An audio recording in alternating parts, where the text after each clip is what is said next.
PHNX Cardinals halftime show, your premier Arizona Cardinal podcast. Like and subscribe. It's your boys, Johnny Venerable, Bo Brock, producer extraordinaire, Damon Dog, Clayton Tune, Tune time, baby.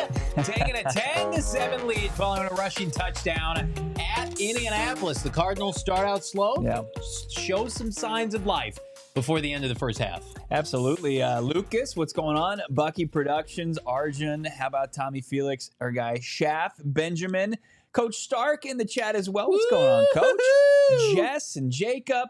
We appreciate everybody hanging out here. Yeah, Marcus, no socks for JV. He's never going to rock them in those loafers, unfortunately. But look, as long as the shoes stay on, we're fine with it. But yeah, I think that it was obviously an uneven performance.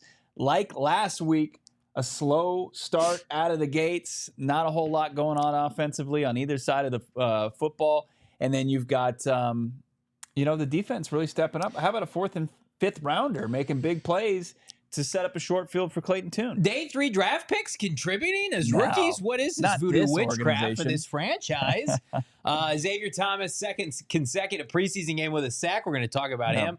And then Robert Taylor Demerson with, I think, the play of the game so far, the step in front interception that really swayed the momentum for the Arizona Cardinals, got them back in striking distance. And, of course, Clayton Tune, say what you want about him. I thought he looked hesitant early. I thought he lacked a little self-awareness. And then he got better as the game went on and was ripping some throws. I think we're going to see Desmond Ridder here in the second half. But if you're Clayton Tune, ending it on a positive momentum, look good moving out of the pocket, didn't turn the ball over. That's key and something Desmond Ridder has been doing in practice. And, I didn't sit here and say, oh, he missed a throw badly, right? There was an egregious miss. Could he have been more accurate? Sure. But, if you're Clayton Tune, you probably take that for the first half. Yeah, you would. As much as you wanted to see him maybe dialed in to get the start this week, prove himself, show what we've been talking about on this show where, Ritter's kind of based off resume, where Tune, I think, is based off where they stand with this organization, play in practice and play in last week's preseason game. You wanted to see the decision-making maybe kind of a little quicker in the first couple series for him. But then I think he was able to get it going there. But obviously when you're blessed by, good field position, a lot of quarterbacks look better. I just feel like if you were to say, hey, Clayton Tune, you're our starter this week, and you formulate a game plan that's not sacrificing him against the Cleveland Browns last year. And you're like, okay, you're going to have James Conner and Trey McBride and Michael Wilson and Marvin Harrison Jr. I think you're going to have a better start to a game. But here's what I'll give Clayton Tune immense credit for, and I mentioned it on Friday's show. Clayton Tune's been asked to kind of juggle a bunch of different guys since his tenure here. He was with the starters last offseason. Now he's with the second team, or is it the third team?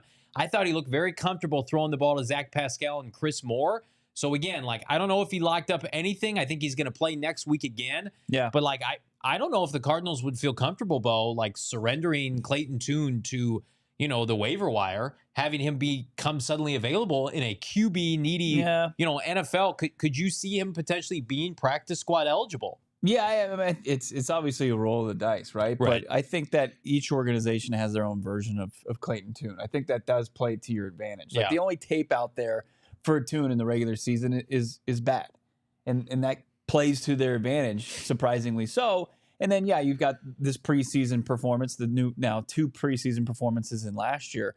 So, and when you look at his stats, 8 for 10, and I felt a little silly putting that out there on social media, 80% completion percentage. But if you look at some of the throws, I know you wanted to maybe get rid of the ball a little bit earlier on some of the earlier series, but 17-yard pass to Bachelia. Yeah, it was good.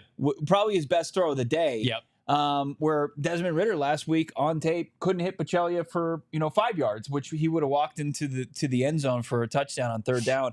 A nice play, pass and catch from Chris Moore, and then Zach Pascal with a nice 10-yard catch. So it wasn't like he was dinking and dunking. No. Like, he had a nice yards per completion there and yards per attempt. He had just under 8 yards per attempt. Yeah, and he showed he showed off his arm strength, which Desmond Ridder just does not have. And then I think the pushback for the people who defend Ridder, well, his mobility is the attribute that he has the trump card with. And I don't know, Clayton Tune looked pretty fast running in that touchdown at the end of the first half. I do want to talk about the running back group, in particular Trey Benson. I thought really nice. I don't want to call it a rebound game from last week, but 9 touches, 43 yards, 4.8 yards per clip.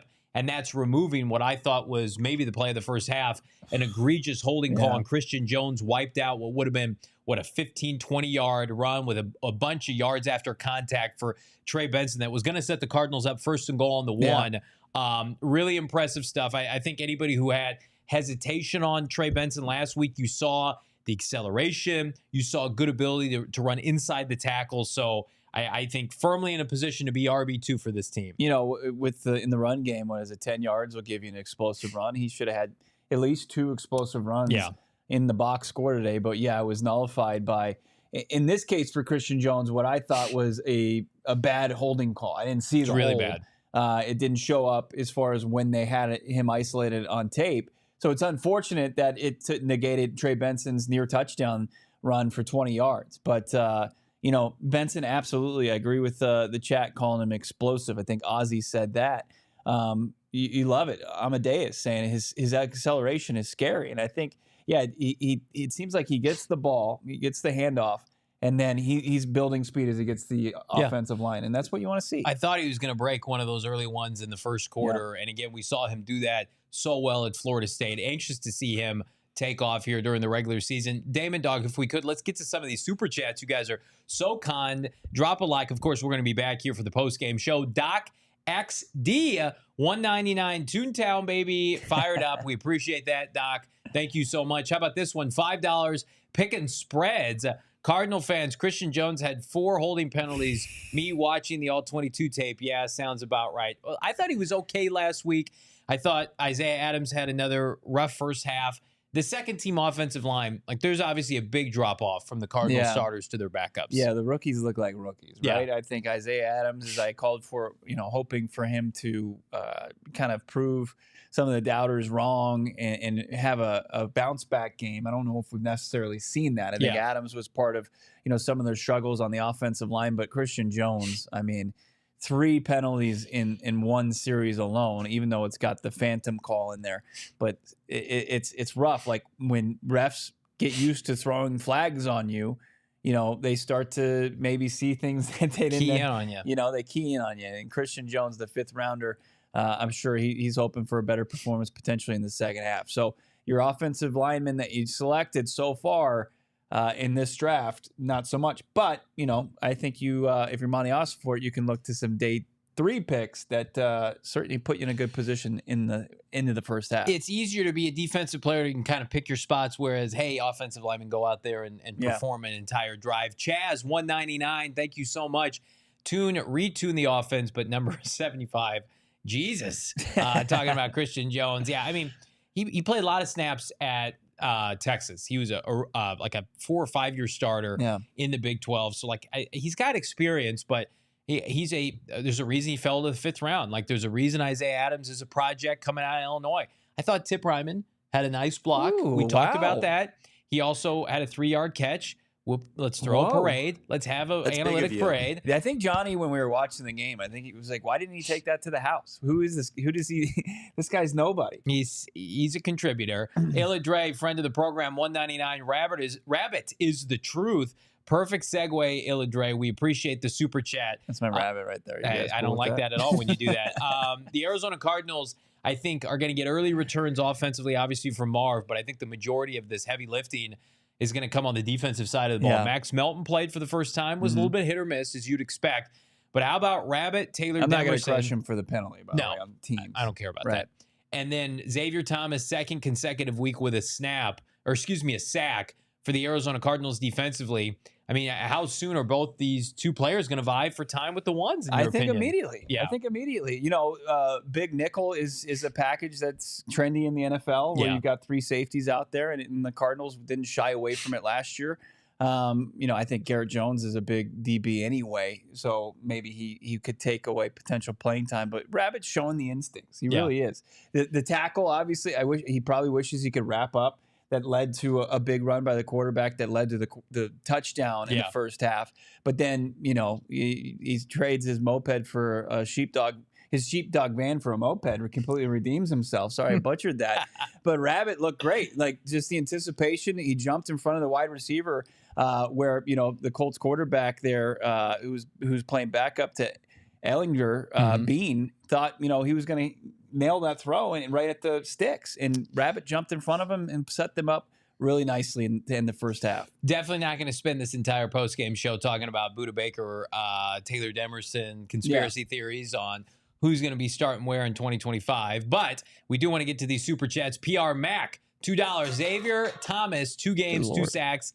Let's go. I'm ready to see more. Again, you're going to have to, as Bo mentioned, you're going to have to live with the mistakes of a young player. But if you get the kind of explosiveness you see off the edge, we got people who are in Indy texting us saying, like, he's by far the most explosive player, not on the edge, just defensively for the Cardinals. And Gannon mentioned he jumps off screen. Yeah, and Baldy said the same thing. He said elite quickness off the edge. And we saw, like, where he's going to struggle. Like, if somebody's going to run right at XT, like, sometimes really good pass rushers have that issue. It's sometimes how you can subdue them.